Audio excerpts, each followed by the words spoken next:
está? Unidad, Universidad del Cauca.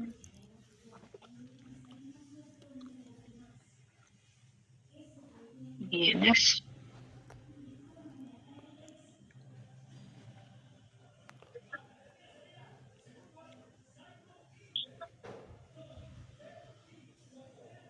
Ajá.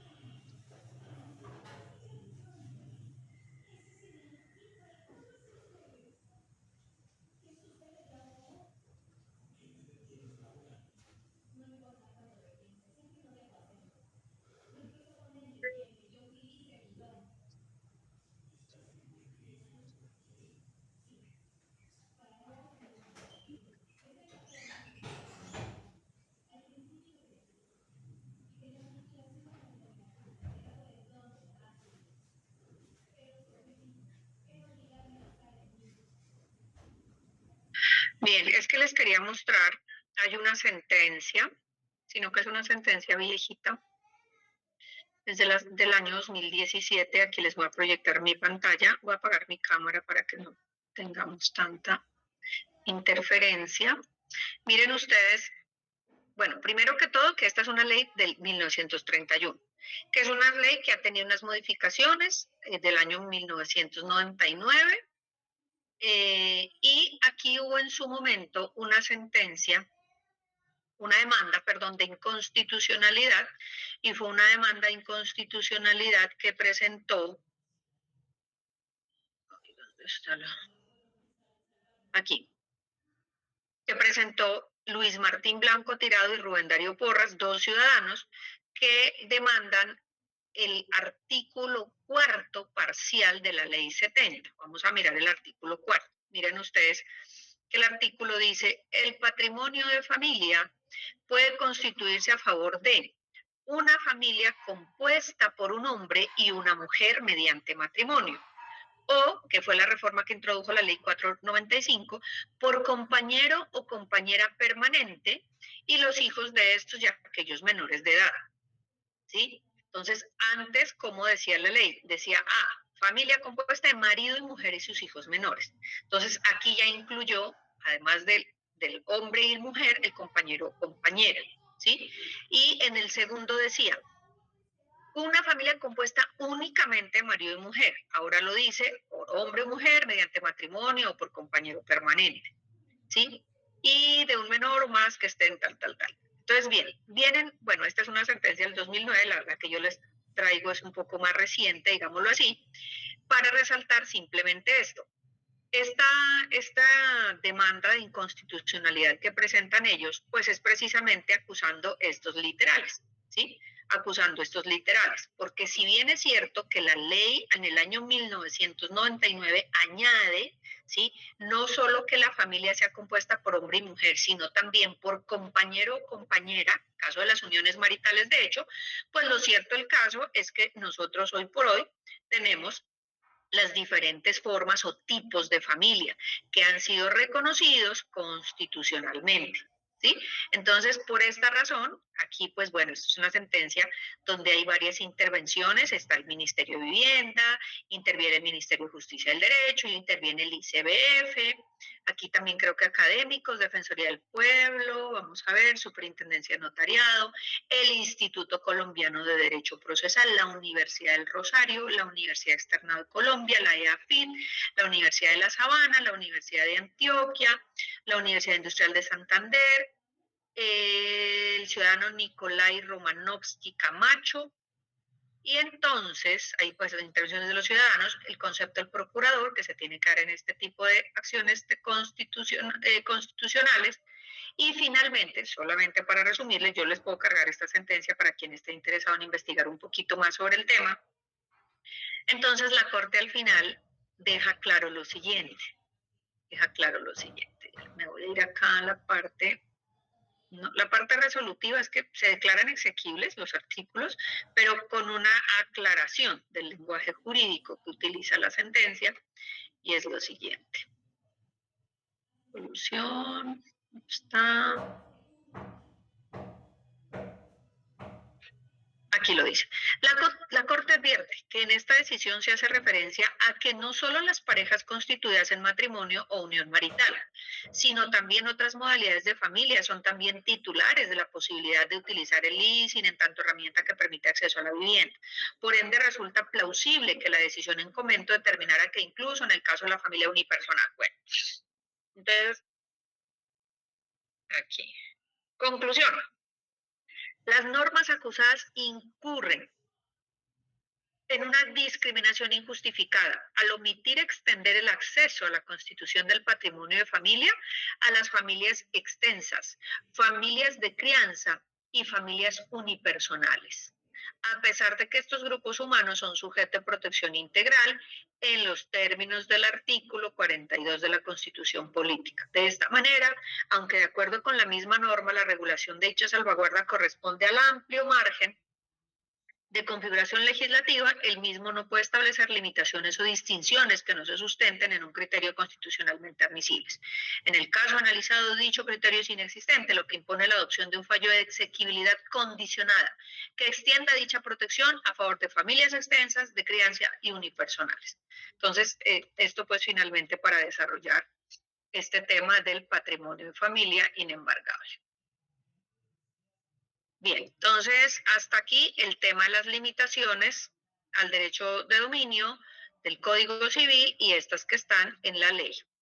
Hay una adicional que vamos a mirar ahora aquí en la presentación y que tiene que ver con unos derechos reales de garantía como son el derecho real de prenda, el derecho de hipoteca y una figura que es por decirle algo novedoso, ¿no? Porque digamos que lo que sea de la última década, de las dos últimas décadas para acá en el derecho civil, pues es novedoso, 50 se tiene que el Código Civil data de casi 2 siglos. Entonces, tenemos la figura de la prenda y de la hipoteca. Yo someramente en algunas clases les he podido explicar en qué consiste el tema del derecho real de hipoteca. Ese derecho real de hipoteca lo vamos a ver consagrado en nuestro Código Civil, ¿sí? En nuestro Código Civil. Vamos a mirarlo aquí. Aquí. Un momentico. Esto está en la parte de los contratos. Vamos a ver.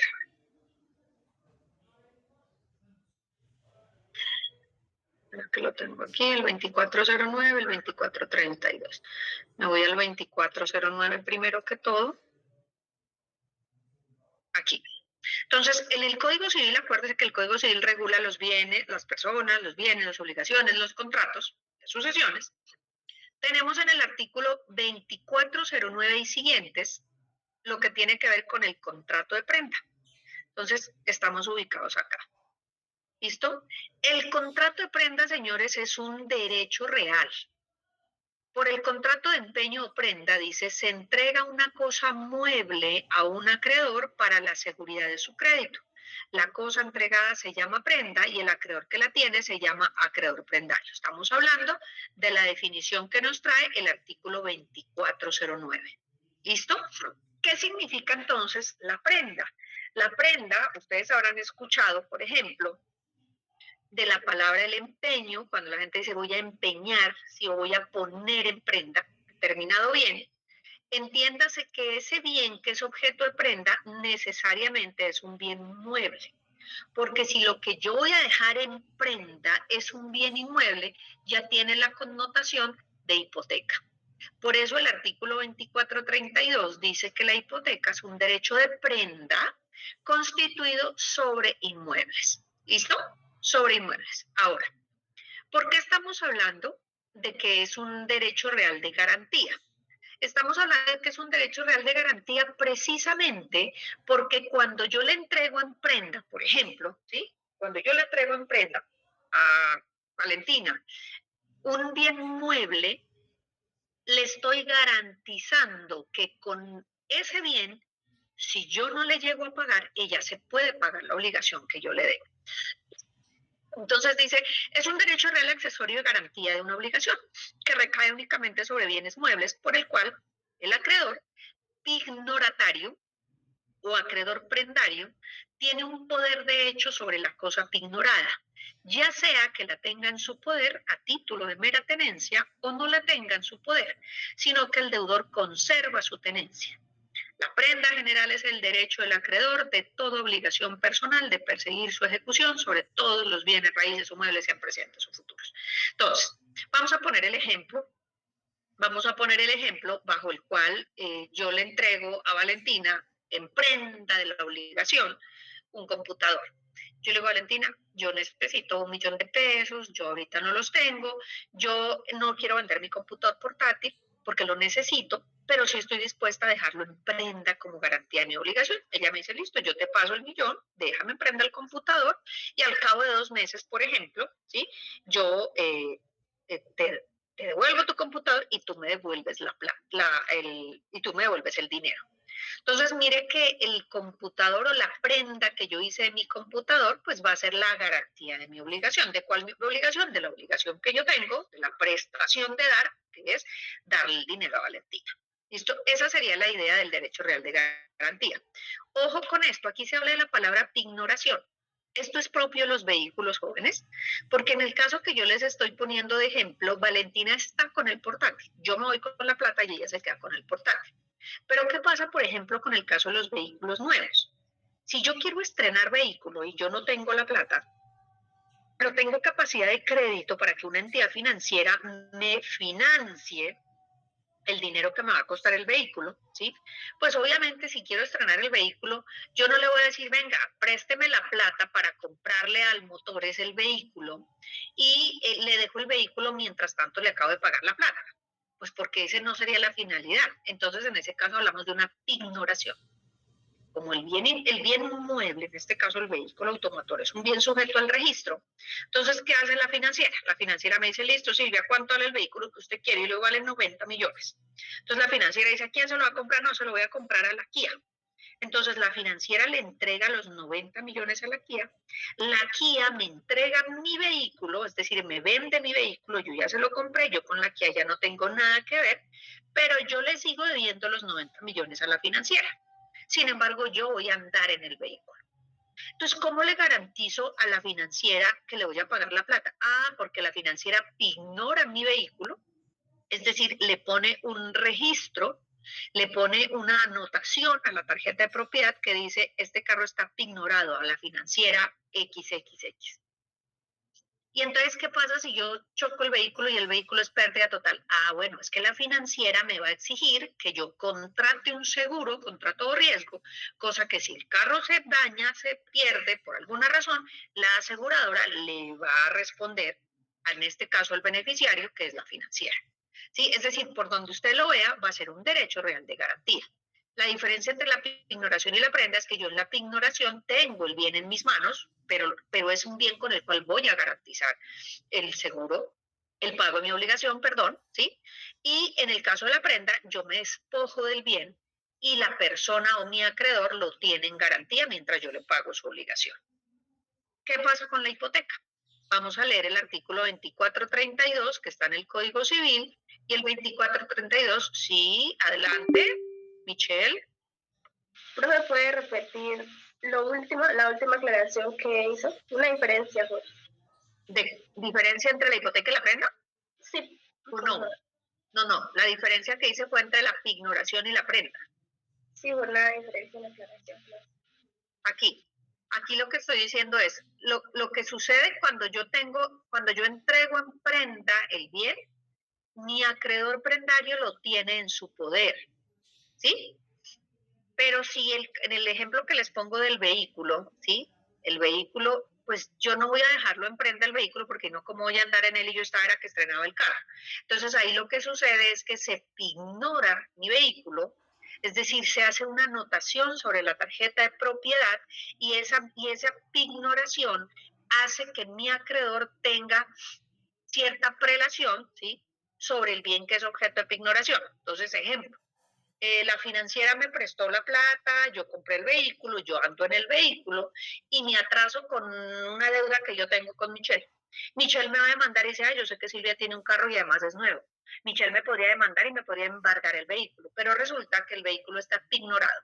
Entonces llega un juez y le dice, sí señora Michelle, le vamos a embargar el vehículo a Silvia, pero ojo que como aquí hay una pignoración, vamos a llamar al acreedor pignoratario, que en este caso es la financiera, para que la financiera diga si sigue aquí metida en el proceso o si se va por otro proceso judicial en contra de Silvia. Entonces la financiera me llama y me dice, Silvia, pues tú tienes garantizado el bien, el crédito con tu bien, y otra persona le estás debiendo un dinero, entonces o le pagas a esa persona o nosotros tenemos que retener el vehículo, porque con ese bien nosotros no podemos ponerlo en riesgo para el pago de créditos de terceros, porque es nuestra garantía. Entonces, mira que en el caso de esta figura, es posible que yo simplemente dejo en prenda mi anillo en la prendería y me lo devuelven cuando yo pague la plata.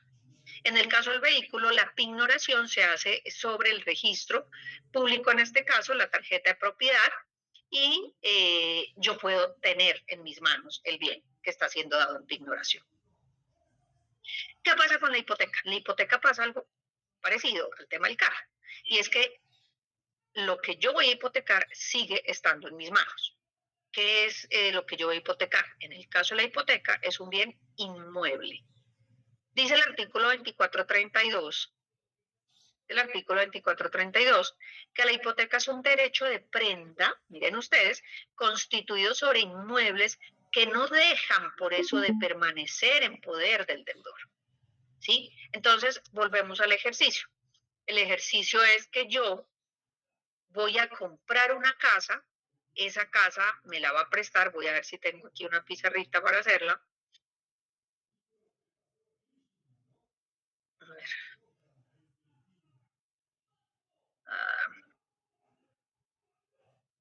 Ay, yo tenía ya una abierta para que no me tocara hacer esto. Y cerré el código civil, ya voy a abrir otra vez el código civil.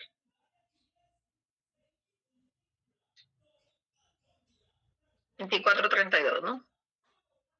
24.32. Entonces, ¿qué pasa en el caso de la hipoteca? En el caso de la hipoteca, yo lo que hago es que yo quiero comprar la casa. Yo quiero comprar la casa, pero no tengo el dinero. Necesito un crédito. Entonces, ejemplo, el banco BBVA me presta el dinero. Se lo desembolsa a quien me va a vender la casa, llámese constructora, llámese una persona natural, porque va a comprar un bien de segunda, ¿sí? Y la persona que me vende, como ya tiene el dinero, pues me entrega mi casa. La casa ya es mía, pero yo la compré con el dinero que me prestó el BBVA. Entonces, ¿cómo hace el BBVA para garantizar el pago de su obligación? A través de la constitución de la hipoteca. ¿Sí? Entonces, en el certificado de tradición, ejemplo miren, ¿qué hicieron estos señores? Los señores, aquí, le compran a esta sociedad el inmueble, pero inmediatamente, es una venta, le garantizan el pago de crédito que seguramente les hizo el banco, ¿sí? Con la hipoteca de su mismo inmueble. ¿Cuándo se va a cancelar esta anotación? Cuando ellos dos le cancelen al BCH. Aquí ya le cancelaron, por eso la cancelación. Aquí era otra hipoteca anterior que había, ¿sí? Entonces, este crédito hipotecario está garantizado con este mismo inmueble. Yo le presto a usted la plata, pero como usted puede llegarse a atrasar. Entonces, si yo me llegaría a atrasar en mi crédito, el banco puede recaer sobre mi patrimonio. Es decir, podrá embargarme, secuestrarme y rematarme este bien inmueble y con el producto del remate pagarse su crédito. Bien, esta hipoteca requiere unas solemnidades. Acuérdense que todo lo que recaiga sobre bienes inmuebles se tiene que elevar ¿a qué? A escritura pública. ¿Listo? Entonces, la hipoteca puede ser unilateral o bilateral, ¿sí? Es decir, cuando hay obligaciones de parte y parte, la unilateralidad es unilateral cuando la obligación recae sobre una sola parte y bilateral cuando las obligaciones recaen sobre ambas partes. Es solemne, necesariamente la tenemos que elevar a escritura pública y adicionalmente la tenemos que inscribir en el registro público. Ejemplo, en la hipoteca que ven registrada aquí. Tiene una independencia negocial, ¿sí? Es decir, las partes son las que definen cuáles van a ser las reglas del negocio. Es de ejecución sucesiva, porque a mí me prestan, ejemplo, 200 millones, yo los voy pagando en un mes a mes, eso es lo que se llaman obligaciones de tracto sucesivo, lo van a ver ustedes en su próxima materia, después de bienes. Es de libre discusión, nosotros podemos poner las reglas, el tiempo, las tasas, bueno, dígase de libre discusión, aunque realmente eso lo define el mercado, los bancos. Es relativa solamente a acreedor y deudor, y es conmutativo, es decir, las obligaciones se determinan desde que se celebra la hipoteca. No es algo al azar, ni qué va a pasar o dependiendo de la condición X o Y, no. Desde ahora yo le presto tanta plata a tanta tasa y a tanto tiempo. ¿Sí? Entonces esas son como unas características de la hipoteca. Ese contrato de hipoteca se puede extinguir primero porque se extingue la obligación principal. Segundo, porque la resuelve quien la constituyó. El Banco BBVA dice, no, listo, yo ya no necesito que usted me garantice la hipoteca, la obligación con esta hipoteca, ya lo que debe usted es muy poco, se puede levantar, ejemplo. Por la condición resolutoria, ¿sí? Resolver es terminar, acabar, cumplimiento de la fecha pactada, y además pues que se haya pagado todo el crédito, ¿sí? Y lo que se acordaré con el acreedor. Eso se eleva a escritura pública. Necesariamente se eleva a escritura pública. ¿Qué más les puedo decir de la hipoteca? Tras que son unas solemnidades, se lleve... bueno, el derecho de hipoteca es un derecho real accesorio, tanto la prenda como la hipoteca son accesorios. ¿Qué significa que son derechos reales accesorios? Pues que dependen de un derecho real principal, que en este caso, ¿cuál sería el derecho real principal? ¿Qué opina? Propiedad. La propiedad. Claramente, el derecho principal es la propiedad. Yo no puedo hipotecar lo que no es mío, ni puedo poner en prenda lo que no es mío. Es decir, el derecho real del cual se desprende esta garantía es el derecho real de propiedad o el derecho real de dominio. ¿Listo? ¿Queda clara la diferencia entre la prenda y la hipoteca, jóvenes? Sí, profe. Bueno, muchas gracias. Sí, adelante. Lina. Profe, o sea, a ver, no sé si sea redundante, pero entonces la prenda es sobre bienes muebles y la hipoteca sobre inmuebles, ¿cierto? Así es. Así es, claramente. Bueno, muy bien. Entonces, ahora sí, van a ver ustedes, lo que pasa es que esto, yo el censo incluso ya lo quité de la presentación. Michelle. Pero yo tengo una duda. Entonces, sí, adelante. En la prenda, digamos, la persona, el acreedor tiene en su poder bien y yo puedo perderlo, por así decirlo, y en la hipoteca sigue siendo en mi poder, ¿cierto? Es que en la prenda también puede caer en tu poder. Acuérdate el ejemplo que te puse del vehículo. O sea, no necesariamente se pierde en la prenda. Pero es que no es que se pierda, ¿no? Porque, bueno, cuando hablamos de perder es extinguir el derecho, ¿no? De cierta manera. O sea, yo cuando soy acreedor, cuando soy deudor prendario, ¿sí? Les pongo el ejemplo del anillo. Yo voy a la joyería y yo le digo al señor de la prendería, señor, yo le dejo este anillo, pesa 2 gramos, ¿cuánto me puede prestar por eso? Listo, 200.000 pesos. Bueno, 200.000 pesos y yo me desprendo del bien. Pero en el caso del vehículo también, y mira que el vehículo sigue siendo mueble y la figura sigue siendo la prenda. Lo que pasa es que hay veces, dependiendo del tipo de bien y dependiendo del tipo de negocio, el bien sigue estando en poder del dueño y hay veces el bien se queda en poder del acreedor. ¿Sí? Entonces no es la generalidad. ¿Listo? No es la generalidad. Aquí la situación es que como hay un derecho real, Michelle, y acuérdate que el derecho real es el que yo tengo sobre una cosa sin respecto a determinada persona. Ejemplo, yo te digo, yo te dejo en prenda de este juego de comedor, esta sala de juntas, pero que ellas sigan estando aquí. Entonces, el día que yo no te pague, pues yo tengo la prelación de embargarte el bien por encima de otros acreedores que tú tengas. Pero es posible que yo siga teniendo el bien en mis manos. Valentina. Profesor, ¿me podría explicar bien esta parte? Porque eso sí me dejó como con muchas dudas. Donde dice el acreedor pignotario, entre paréntesis, prendario, tiene un poder de hecho sobre la cosa pignorada, ya sea que la tenga en su poder a título de mera tenencia o no la tenga en su poder. Eso ahí no lo logré entender, porque o sea, yo confundí entonces que era que el acreedor prendario, o sea, quien yo le doy en prenda, no digamos mi computador.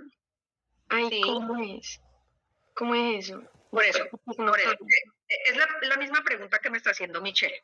Entonces, ojo, a ver, ¿cuál es la diferencia entre la prenda y la hipoteca? Que la prenda recae sobre bienes muebles y la hipoteca recae sobre bienes inmuebles. ¿Listo?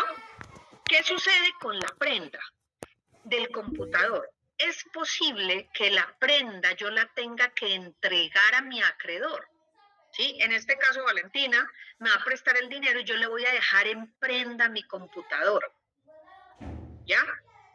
¿Por qué ella me pediría que le deje en prenda? Pues porque el computador se puede dañar, porque yo lo puedo perder, porque yo lo puedo dejar olvidado en la universidad. Entonces ella para garantizar su deuda me dice, venga Silvia, pero déjeme el computador aquí. Yo no lo voy a utilizar, yo lo voy a dejar ahí en esa mesa, pero déjemelo aquí, porque finalmente su computador es mi garantía de su crédito. ¿Sí? ¿Qué pasa con el caso del vehículo? El vehículo también, al igual que el computador, es un bien mueble. Lo que pasa es que el vehículo está sometido a un registro público. ¿Sí? Si yo voy, yo por ejemplo, no tengo una forma de buscar por internet de quién es el vehículo, el computador del marca del versión tal con procesador tal. Yo sí tengo cómo saber de quién es el vehículo de placas NNX 205, porque está sometido a un registro público. Entonces, ¿qué pasa en, digamos, el derecho que tiene el acreedor? El acreedor no es que se vuelva dueño del bien, acuérdese que solamente es una garantía. Que usted me haya prestado la plata y yo le haya dejado en prenda mi computador, no la vuelve a usted dueña del computador. El computador sigue siendo mío.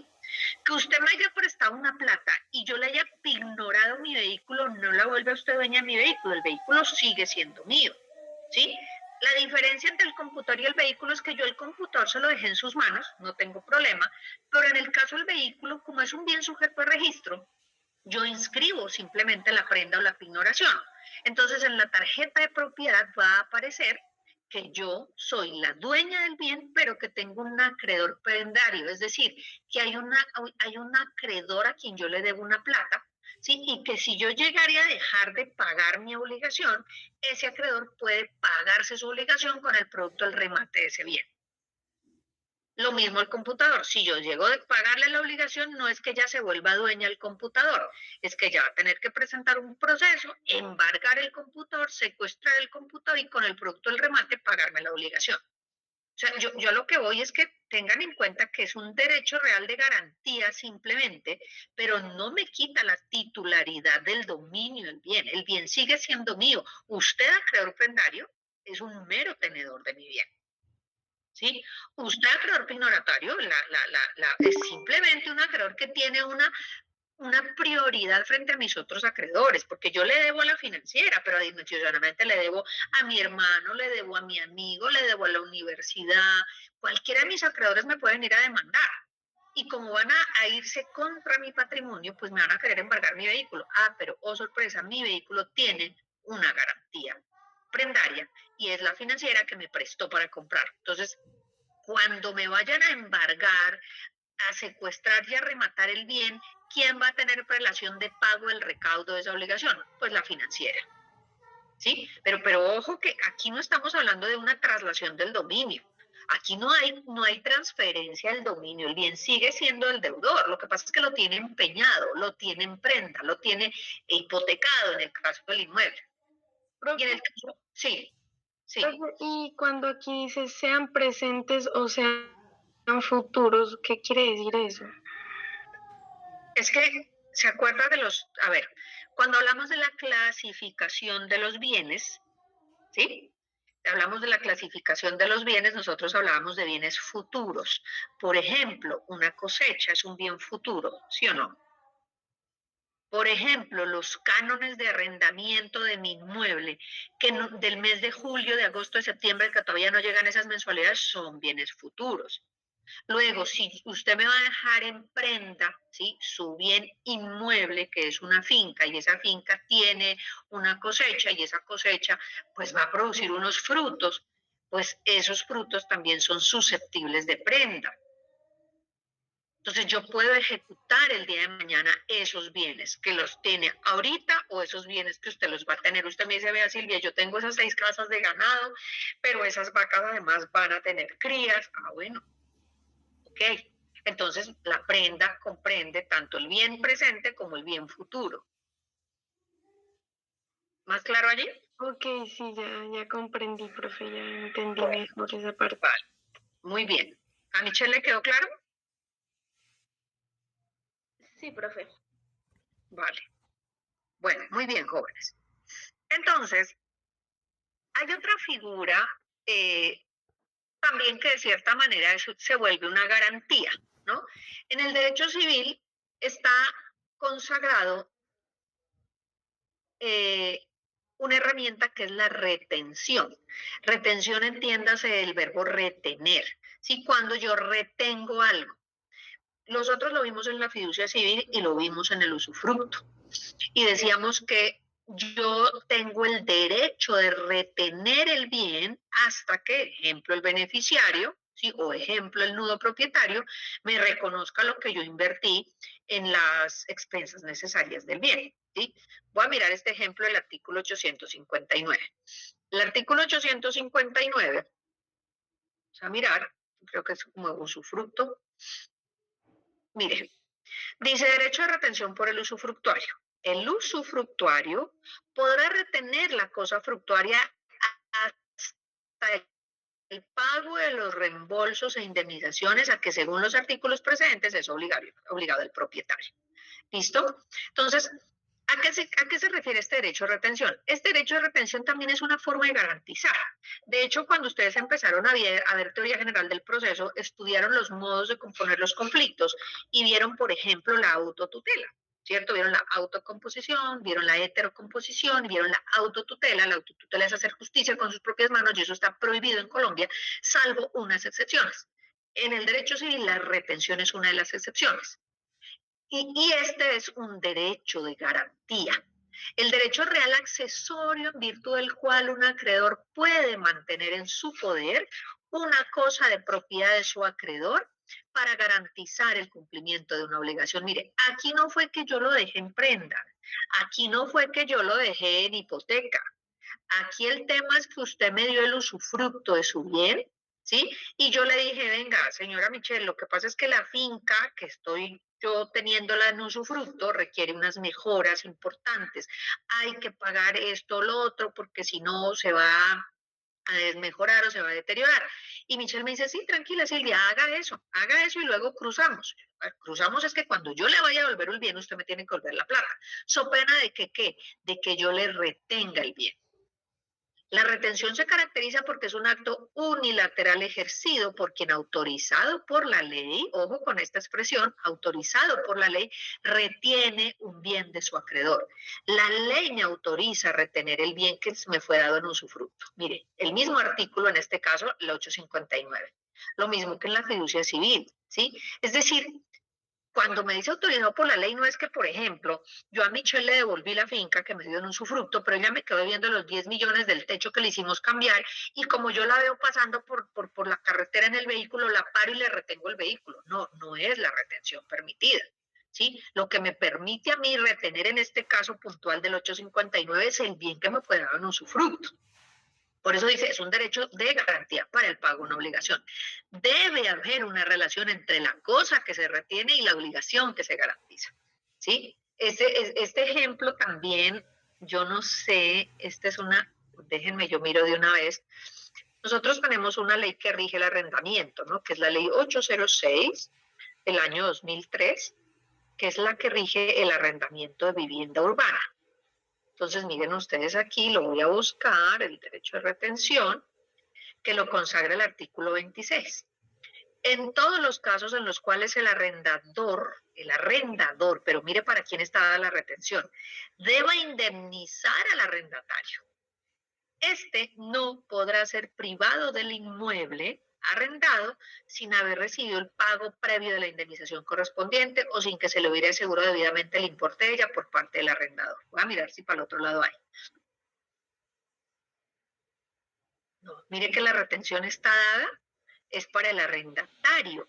Entonces, venga, yo estoy viviendo en esta casa, yo le había dicho que el daño, le había dicho que las fugas de agua, le había dicho que las goteras, y resulta que usted no las arregló siendo su deber, señor arrendador, y me dañó mi equipo de cómputo, me dañó mis cosas, entonces usted me tiene que indemnizar, so pena de que yo pueda retener el bien, ¿sí? Dado en arrendamiento. Mire, a esa retención es a la que se refiere la ley 806. Entonces, la retención se convierte también en un derecho de garantía, en un derecho real de garantía, que me lo da a mí la ley. Miremos este 970, a ver, miremos este 970, aquí en el Código Civil colombiano. 970. Aquí. Derecho de retención del poseedor. ¿Se acuerdan en la acción reivindicatoria? Cuando el poseedor vencido tuviere un saldo que reclamar en razón de expensas y mejoras, podrá retener la cosa hasta que se verifique el pago o se le asegure su satisfacción. Mire, esta es otra forma de ejercer una garantía de lo que se me debe. ¿Sí? Estamos hablando de derechos reales de garantía. ¿Listo? ¿Está clara la figura, jóvenes? Sí, profe, la retención. Okay. Muy bien. Hay una última de estos derechos reales de garantía y es la ley 1676, con esto termino, que es por la cual se promueve el acceso al crédito y se dictan normas sobre garantías mobiliarias. Hay una ley que es la ley 1676 del 2013, la voy a abrir aquí, ley 1676 del 2013, y resulta que esta ley, que como les dije viene siendo novedosa y tiene todavía muchas más novedades, se crea por la siguiente razón. Resulta que nosotros hasta aquí, hasta antes de esta ley, teníamos estas figuras, ¿sí? Yo le presto plata si usted tiene un bien que me den prenda y lo veo, quiero ver el bien. Yo le presto plata, pero si usted es dueño de una casa para que me la hipoteque, ¿sí? Y viene esta figura que es la ley de garantías mobiliarias y dice, esta ley tiene un propósito y es que podamos dar mayor acceso a los créditos ampliando las garantías. Luego, usted va a poder garantizar su crédito, ¿sí? Por ejemplo, con derechos que tenga sobre bienes que tenga ahorita en este momento y bienes futuros. Es decir, bienes que usted, de los cuales usted va a recibir un producido más adelante. Por ejemplo, sobre derechos patrimoniales derivados de la propiedad intelectual, lo que pasa es que yo tengo una pensión y yo la voy a sacar al mercado y entonces yo de eso voy a recibir unas regalías, unas utilidades, pero eso todavía no pasa. Bueno, pues yo veré como acreedor si analizo si la cosa pinta bien y realmente le recibo eso como una garantía. ¿Sí? Es que yo soy una accionista de Ecopetrol y entonces la sociedad está súper bien y entonces al final vamos a tener unas utilidades y con ese producto, esas utilidades, yo le puedo garantizar a usted mi crédito. ¿Sí? Entonces, ¿qué hizo esta ley? Esta ley hace que se pueda ejecutar. Ejecutar es cobrar obligaciones, ¿cierto? Dice, de garantías mobiliarias sobre obligaciones de toda naturaleza, presentes o futuras, determinadas o determinables, y a todo tipo de acciones, derechos, obligaciones sobre bienes corporales, bienes incorporales. O sea, ¿cómo yo le puedo garantizar a alguien un crédito sobre algo que él no puede ver? Si normalmente nosotros lo que hacemos es, vea, tome, mire el anillo, vea, le pongo en prenda mi televisor, vea, le pongo en prenda el vehículo, ¿sí? Entonces, ¿cómo puede ser sobre algo incorporal? ¿Sí? Entonces dice el artículo 3, las garantías mobiliarias a que se refiere esta ley se constituirán a través de contratos que tienen el carácter de principales o por disposición de la ley sobre uno o varios bienes en garantía específicos, sobre activos circulantes o sobre la totalidad de los bienes en garantía del garante, ya sean presentes o futuros, corporales o incorporales, o sobre los bienes derivados o atribuibles de los bienes en garantía susceptibles de valoración pecuniaria al momento de la constitución o posteriormente, con el fin de garantizar una o varias obligaciones propias o ajenas. Obligaciones que pueden ser de dar, hacer, no hacer, presentes, futuras, sin importar la forma de la operación o quien sea el titular de los bienes en garantía. Entonces, aquí les pongo el ejemplo de bienes que pueden ser objetos, ¿sí? De darlos en garantía. Entonces, las cosechas, los animales que vayan a parir las cabezas de ganado que yo tengo, por ejemplo, las regalías que yo vaya a recibir producto del disco que yo voy a lanzar, ¿sí? Un CDT que yo tengo y que espero recibir en 6 meses. Entonces, todo eso que es todavía no es cierto a la fecha en que usted me está prestando, digamos, el dinero, me está haciendo el crédito, puede ser objeto de una garantía, ¿sí? ¿Qué obligaciones le puedo garantizar? El pago del capital que le debo, más los intereses, sean corrientes o sean de mora, ¿sí? Las comisiones, entonces yo le digo, vea, producto de ese negocio que va a ser buenísimo, usted se va a ganar una comisión y esa comisión yo se la puedo garantizar precisamente con esos frutos. Los gastos en que incurre el acreedor, garantizado para la guardia y custodia de los bienes dados en garantía, listo, usted me va a dar en garantía, que la garantía mobiliaria puede ser el mismo vehículo, ¿no? Usted me va a dar, ya les voy a explicar la diferencia entre ponerlo en prenda y darlo como garantía mobiliaria. Me puede dar en garantía el vehículo, o el inmueble, pero eso necesita un mantenimiento y esos gastos los tiene que cubrir usted mismo, porque yo le estoy haciendo antes a usted un favor. Los daños y perjuicios que se ocasionen por el incumplimiento. Me incumplió, tuve que contratar un abogado, el abogado me cobró unos honorarios, ¿sí? Que pactamos unos daños y perjuicios que si usted al cabo de un año no me paga, entonces hay un perjuicio como una cláusula penal, por ejemplo, que yo anticipo el valor del perjuicio, ¿sí? Entonces, esta ley viene y deja cierta manera atrás el artículo 2422 y el 1203, mírenlo ustedes aquí, la diferencia que existe, aquí el 1203, que es el de las donaciones revocables, ya les voy a explicar, y el 2422,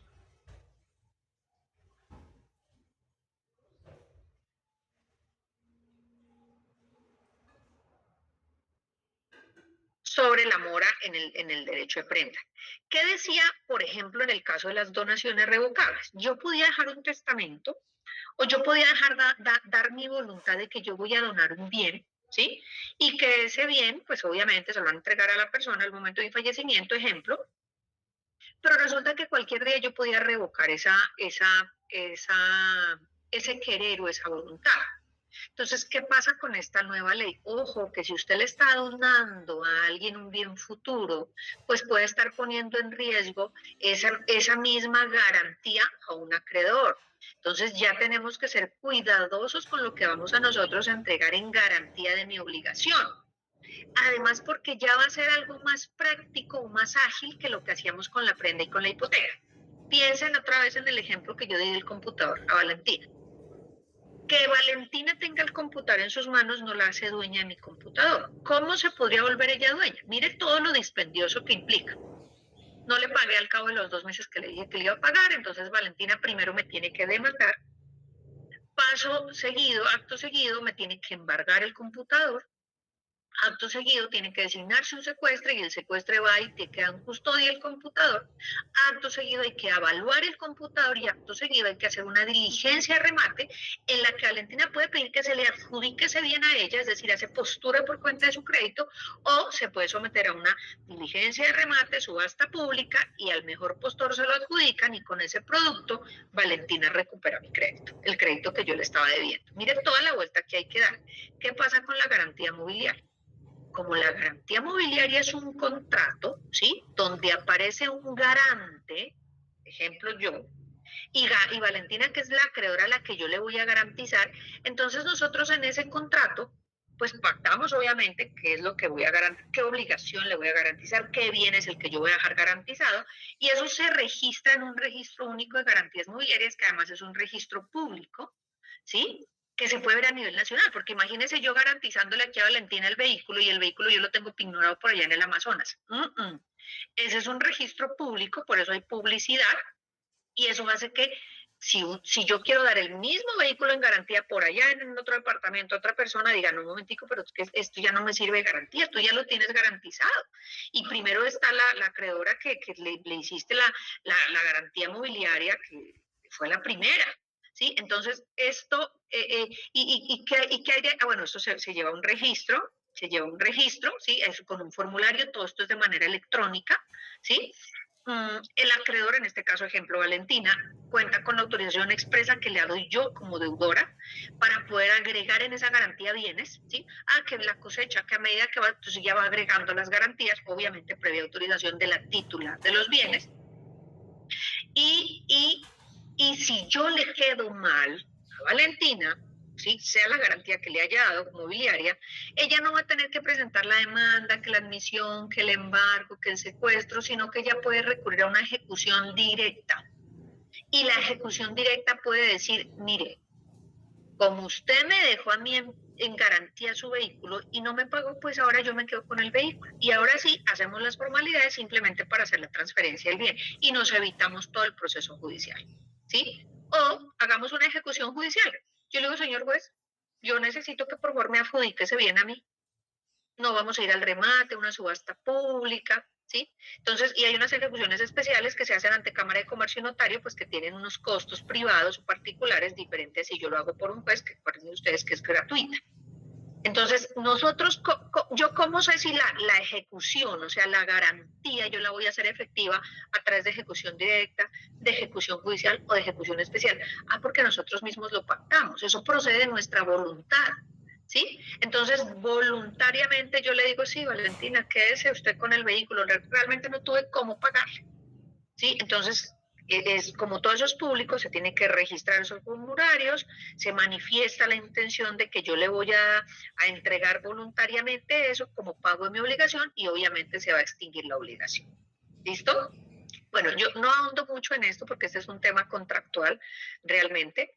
Simplemente quiero que ustedes conozcan es que hay unas formas o unos derechos reales de garantía, pues más allá de la prenda y la hipoteca, pues que son tan conocidos y que son tan aplicados, ¿sí? Y para eso está la retención. Antes había otra cosa que se llamaba censo, eso ya ni siquiera se utiliza, y está las garantías mobiliarias, que el legislador lo que hizo fue darle pues como una mayor posibilidad a las personas que recurren a créditos, pero que no tienen un inmueble o que no tienen un vehículo, pero tienen productos, frutos de una cosecha, fruto de utilidades de unas acciones, fruto de unas regalías que le va a dejar determinada obra musical, bueno, qué sé yo.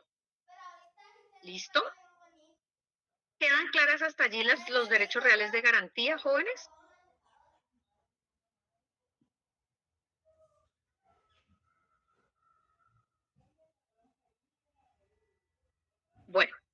Bueno, muy bien. Entonces,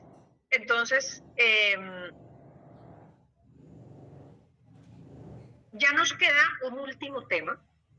El último tema es la propiedad horizontal. Bueno, son las propiedades especiales en general, pero vamos a hacer énfasis en la propiedad horizontal. ¿Listo? Vamos a hacer énfasis en la propiedad horizontal. Yo voy a...